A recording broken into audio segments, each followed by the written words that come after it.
Herkese merhaba. Kısa bir süre sizlerden ayrı kaldık. Bu hafta kiralık müstakil evler videosu yapamadık maalesef. Bunun için üzgünüm çünkü kiralık videosunu bekleyenler olduğunu biliyorum. Ama ihmalkarlıktan ya da tembellikten değil, bir rahatsızlık problemi çıktı. İşte hastane, doktor derken böyle anca biraz nefes alabildim. Bu yüzden bu haftayı pas geçtik. Biraz toparlanırsam belki hafta sonu yaparız. Bu kiralık müstakil ev bekleyen izleyicilerimizi mutlu ederiz diyeyim. Henüz tam böyle sağlığıma kavuşamadım. Çok yorulmamam gerekiyor. Bu yüzden bu videoda çok fazla ilan olmayacak maalesef. Ölmez sağ kalırsak önümüzdeki haftalarda telafi ederiz inşallah diyelim ve hemen ilk ilanımıza geçelim. İlk ilanımız neredenmiş? Bergama'dan. Bergama Yalnızdam mahallesinde 1+1 satılık avlulu kâgir ev diyor. 210.000 TL fiyatı var. İzmir Bergama Yalnızdam köyünde. 8 Temmuz 2024 tarihinde yayınlanmış satılık müstakil ev. 65 metrekare brüt, 60 metrekarede net bir alanı var. Küçük bir ev, 1+1 oda sayısı. Müstakil tapulu kimden? Emlak ofisinden. Açıklamada ne yazmış bakalım. Net 60 metrekare kullanım alanı varmış. Köy merkezine 300 metre yürüme mesafesinde. Ana yola yakın konumdaymış. Bergama merkeze de 33 kilometre mesafede yer alıyormuş. Köy merkezinde bulunan okula yakınmış. Elektrik ve su mevcutmuş. Tadilat yapılabilir, oturulabilir seviyede demiş. Yani tadilatı yaptıktan sonra oturabilirsiniz demiş. Böyle çok ağır bir tadilat da yok gibi demiş ama şimdi bakacağız bakalım ne kadar bir şeyi var. Önce şöyle bir konumuna bakalım bilmeyenler için. Denize mesela ne kadar mesafedesiniz? Altınova civarına 54 kilometre, işte Dikili'ye de 51 kilometre. Böyle daha böyle Ayvalık tarafına geçeyim diyorsanız da ne kadar Ayvalık şurada göstereyim. 64 kilometre. Yani Ayvalık'a nispeten yakın bir yer. İzmir'e olan mesafesine de bakalım. İzmir'e de 99 kilometre, aşağı yukarı 100 kilometre mesafede diyelim. Ama zaten size Dikili, Ayvalık yetecektir bu konumda. Fiyat olarak 210.000 TL bence gayet makul. Hani artık bu arada fotoğraflara geçtim ben. Güzel bir taş ev. Ya metrekaresi de çok büyük olmadığı için tadilat masrafı da çok yazmayacaktır size. Hani bir şekilde böyle makul şeyli toparlanabilir durumda. Bu sıva çatlağı gibi bir şey galiba. Benim tahminim o yönde ama yine tabii bir kontrol etmek gerekiyor. Yani iç kısmına söyleyecek bir şey yok. Zaten hani defalarca baktık ettik. Hani bu köy evi mi? İşte köy evi böyle olur. Mutlaka bir şeyler yapmanız gerekiyor. Ama dış cephe olarak bence fena durumda değil. Eğer çatı da böyle toparlanabilir seviyedeyse gayet makul. Oda harici işte böyle kömürlük işte kiler tarzı alanlar da var anladığım kadarıyla. Ya bunlar da bir şekilde faydası olacaktır size. Yani tek işte dediğim gibi bir çatıyı kontrol etmek gerekiyor. Ondan sonrası bir şekilde yapılır diye düşünüyorum. Yani 200 bin liraya artık bu devirde hani arsa bile almak zor bu bölgelerden. Bu yüzden hani bu taraf bu bölgeyi düşünenler için bence gayet ideal olabilir. Sonuçta hani taş bir ev, bir zaten bu taşların bile zaten 200 bin liradan fazla değeri vardır. Onu çok net söyleyebilirim. Yani örmesi vesairesiyle diyorum. Neyse çok uzatmayalım. Emlakçısının cep telefon numarasını ileteyim. 0543 827 61 85. Tekrar ediyorum 0543 827 61 85 dedik ve bir diğer ilanımıza geçtik. Yine böyle makul fiyatlı bir köy evi buldum. Ne demiş? Yine mükemmel, yine fırsat. 2 katlı taş ev demiş. 265 bin TL fiyatı var. Denizli Bekilli Yeşiloba köyünde diyelim. 9 Temmuz 2024 tarihinde yayınlanmış.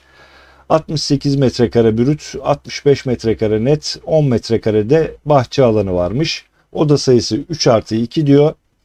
Müstakil tapulu. Kimden? Emlak ofisinden.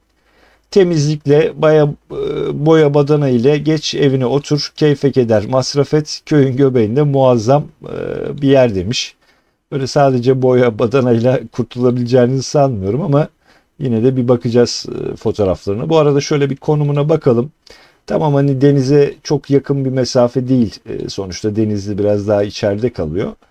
Ama şöyle yine deniz yapayım derseniz de 184 kilometre Kuşadası'na mesafesi var. İşte aracınız varsa sonuçta 2 saatte, 2,5 saatte bir şekilde varabileceğiniz bir mesafe. Her zaman olmaz tabii ama ne bileyim hafta sonu olur, 15 günde bir olur, ayda bir olur. Artık bu size kalmış. Yani bu ilanı almamdaki sebep çok hani gerçekten düzgün bir taş ev, dış cephe olarak söyleyeyim. Hiç böyle yıkığı döküğü yok. Gayet sağlam gözüküyor fotoğraflarda. Bununla beraber işte emlakçısının dediği işte boya badana, tabii ki sadece bir boya badanayla tam bir hale gelmez ama hani böyle çok ağır bir tadilat işi yok anladığım kadarıyla. Böyle fotoğraflardan çok net belli olmuyor ama çatı da iyi durumda gibi gözüküyor. Bunda da yine böyle bayağı bir ekstra alanlar var. Bu da mutlaka işinize yarayacaktır. Hani böyle makul fiyatlı bir köy evi alayım, çok ağır tadilat masrafı olmasın bana diyenler için bence bu da ideal bir ilan. Ufak da bir bahçesi var. Ne kadar ufak olursa olsun hani bir bahçe bahçedir. Yani insanın böyle bazen 10 metrekare bir alan bile yetebiliyor. Yani ilanla söyleyeceğim şeyler bunlar. 265 bin TL fiyatı var dedik. Belki hani pazarlık yapılır mı yapılmaz mı? Artık onu emlakçısıyla, sahibiyle görüşebilirsiniz diyelim. Cep telefon numarasını ileteyim: 0542 780 61 58 dedik ve hemen bir diğer ilanımıza geçtik. Nereden? İzmir Bayındır'a geldik şimdi. Bayındır merkezde avlu kagir müstakil ev diyor. 550 bin TL fiyatı var. 9 Temmuz 2024 tarihinde yayınlanmış. 72 metrekare brüt, 50 metrekare net bir alanı var. 22 metrekarelikte bir bahçesi var. Oda sayısı 2+1 demiş. Müstakil tapulu. Kimden? Emlak ofisinden demiş. Bayındır şehir merkezinde Hacı Beşir Mahallesi'nde 72 metrekare bahçeli kagir ev satılık diyor. Biliyorsunuz yani Bayındır İzmir'in bir ilçesi. Bu bölgelere de bu sıralar köy evi olarak yoğun talep var. Ya bu hem böyle tam köyde olmaması, hani sonuçta köyde birçok imkandan mahrum kalıyorsunuz. İşte hastaneydi, okuldu vesaireydi, bu tarz şeyler köyde uzakta oluyor. Ama bu en azından böyle küçük ilçenin içerisinde bu tarz düşünenler için bence ideal. Şöyle bir İzmir ve denize uzaklığına da bir bakalım. Yani İzmir'e ne kadar? 45 kilometre mesafede. Bilmeyenler için şöyle mesafesini yapalım.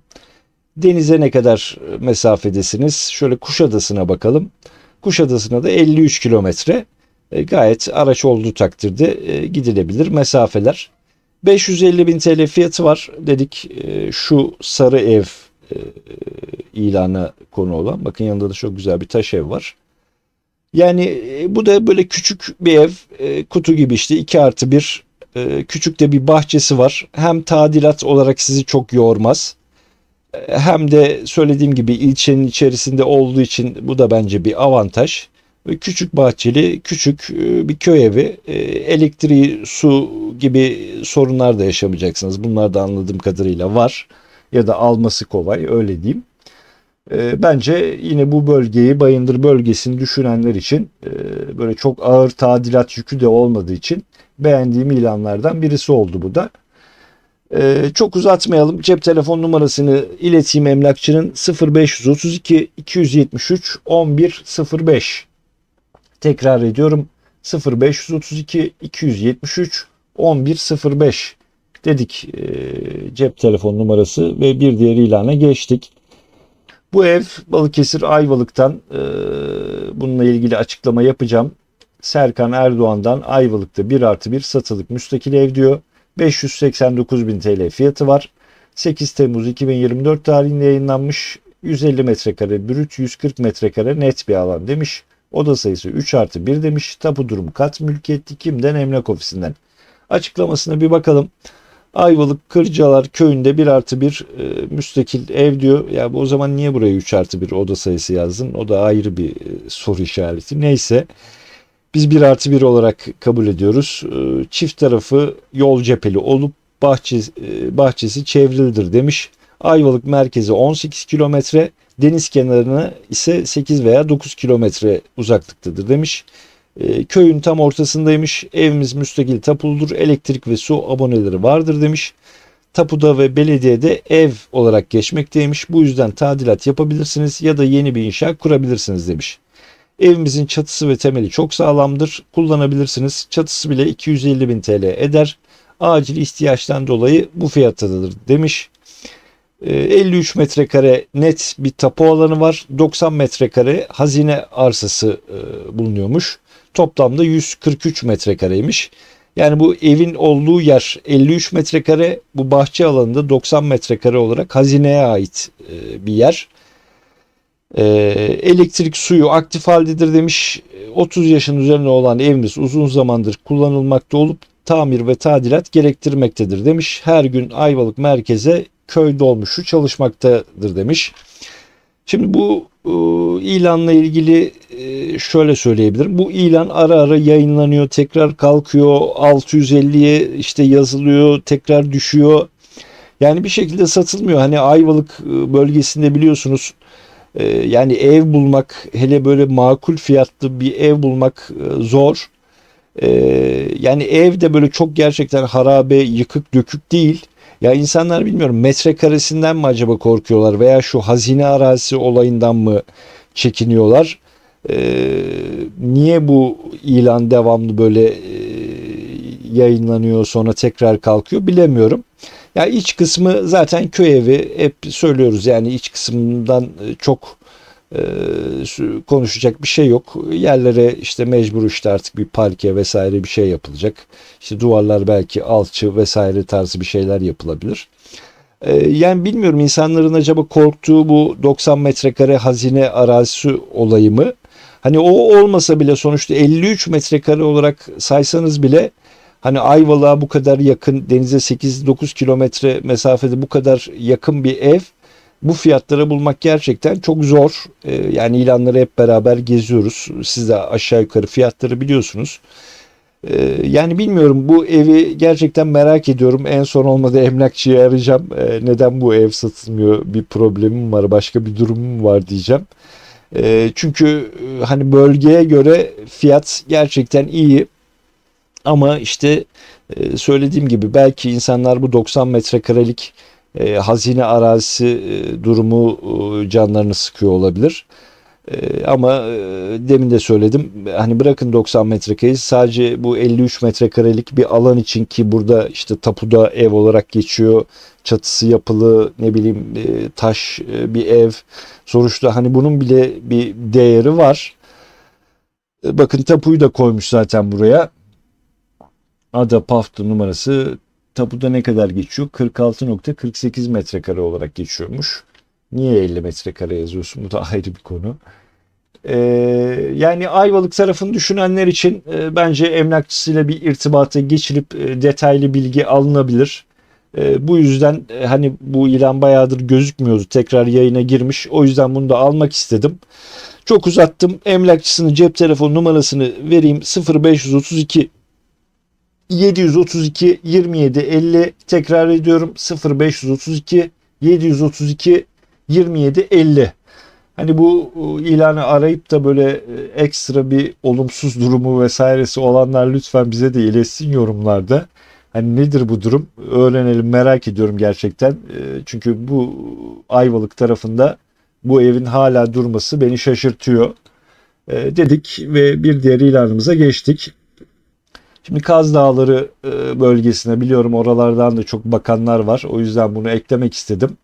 Halil Ağa köyünde müstakil 450 metrekare arsa içinde taş ev demiş. 675.000 TL fiyatı var. 7 Temmuz 2024 tarihinde yayınlanmış. 110 metrekare brüt, 100 metrekarede net bir alan diyor. Açık alanda 450 metrekare diyor. Yani toplam 450 metrekare varmış. İçinde kiracısı varmış. Tapu durumu müstakil tapulu diyor. Takas var mı? Hayır demiş. Çanakkale, Çan, Halila doğa içinde manzaralı, içinde kuyusu, çeşitli meyve ağaçları olan, iki tarafı yola cephe, taş yapı, kullanışlı, az tadilatlı, kullanışlı hale getirilebilecek köy evimiz satılıktır demiş. İlk önce şöyle bir konumuna bakalım. Bu Çanakkale bölgesi, işte Kaz Dağları bölgesinden biliyorum hani çok bakanlar var. O yüzden hani böyle bulduğum zaman kaçırmamaya çalışıyorum. Mesela en yakın denize mesafeniz 45 kilometre. Hani böyle Akçay tarafına iniyorum derseniz, pardon, bu Akçay tarafı daha yakınmış. 39-38 kilometre. Yani gerçekten çok büyük mesafe değil. Çanakkale'nin böyle çok daha uzak bölgeleri var denize. Yani 38 kilometrede yarım saatte 45 dakikada hem de güzel böyle popüler bölgelere ulaşabiliyorsunuz. İşte Ayvalık'a mesela 67 kilometre, yine maksimum işte bir saatte Ayvalık'a geçebilirsiniz. İşte Assos tarafı yine 66 kilometre. Bence konum olarak gayet ideal kilometreler diyeyim. Fiyat da zaten biliyorsunuz o bölgede böyle çok makul fiyata bir şey bulmak zor. Bunun metrekaresi büyük. 450 metrekarelik bir alanı var. Burada da bakın çok güzel. Bunu da veriyorlar mı acaba yanında? Veriyorlarsa süper. 450 metrekare bir bahçesi, alanı var dedik, arsası var. Yani ev tamam çok şey değil ama bakın bir taş ev. Sağlam da duruyor dış cephe. Bu ön kısımları böyle sıvanmış pozisyonda anladığım kadarıyla. Şu arsa şeylerini böyle hızlı geçiyorum. Bakın şu alan olduğu gibi size ait. Hem böyle geniş bir bahçe hem bir taş ev düşünenler, böyle hem köy evi olsun diyenler için bence ideal. Bahçenin etrafı böyle derme çatma yapılmış ama yapılabilir sonuçta. Yavaş yavaş bir şekilde içine girdiğinizde de olabilecek şeyler bunlar. Yani söylediğim gibi taş ev olması güzel. Hani şu eski sıvalar vesaireler kaldırılabilir.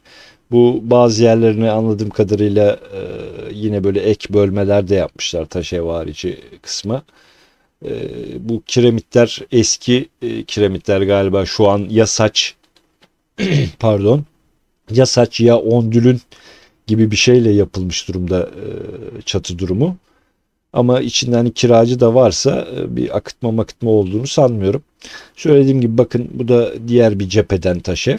Bu diğer kısımları da böyle kazıdığınız takdirde bu hale getirip böyle komple bir taş ev olarak, hem görünüm olarak bence çok güzel, hem de böyle yamalı bohça gibi olmasından çok daha iyi.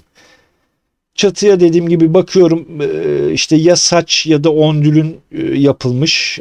En azından akıtmıyor. O pozisyonda emin olabiliriz.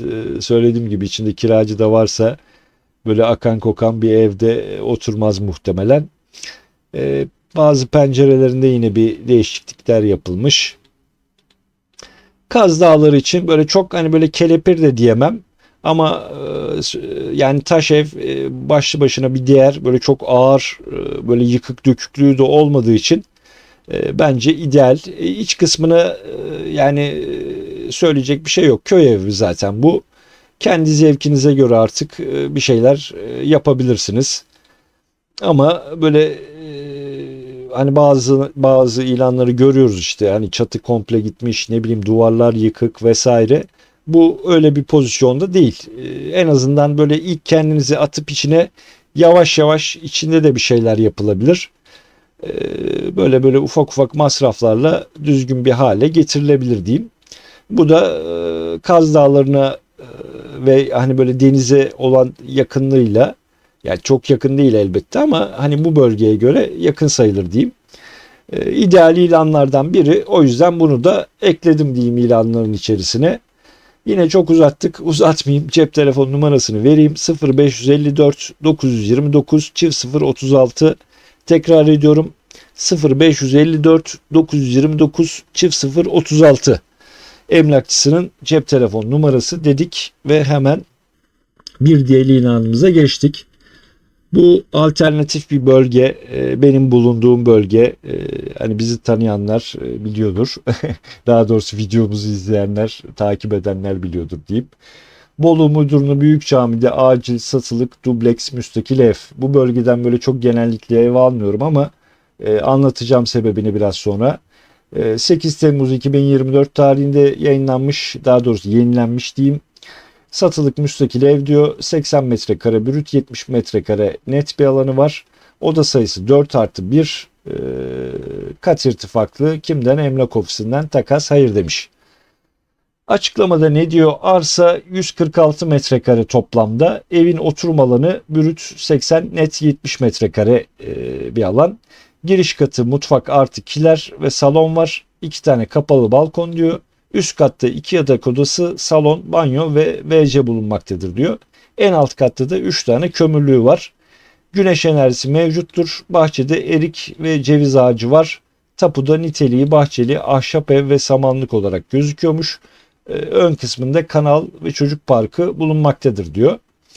Şöyle ilk önce fotoğraflarına bir bakalım.